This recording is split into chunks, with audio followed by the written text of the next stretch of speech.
चाईबासा में कोरोना संक्रमितों को खाना और दवाई पहुंचाने के लिए कोबोट बनाया गया। उप विकास आयुक्त आदित्य रंजन की देखरेख में पश्चिम सिंहभूम के चाईबासा में कोबोट तैयार किया गया है। यह कोबोट 30 किलोग्राम का है, जिसमें वाईफाई कैमरा, 2 वे स्पीकर और अन्य सुविधाएं हैं। इसके जरिए कोरोना संक्रमित मरीजों के लिए दवाइयां, खाना, पीने का पानी और अन्य चीजें आसानी से पहुंचाई जा सकती हैं। इस मशीन के उपयोग में लाने से किसी तरह के संक्रमण की कोई संभावना भी नहीं है। इसकी लागत 25,000 रुपए आई है। मशीन की खासियत यह है कि इसे दूर से भी ऑपरेट किया जा सकता है।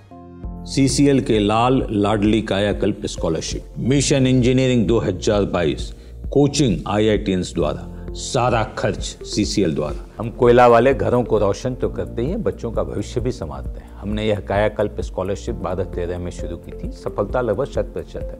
बच्चे अप्लाई करें, कम से कम इंजीनियर अवश्य बने और एक अच्छा इंसान बने। विस्तृत जानकारी के लिए चेक करें हमारा वेबसाइट www.cclkelalandladli.in।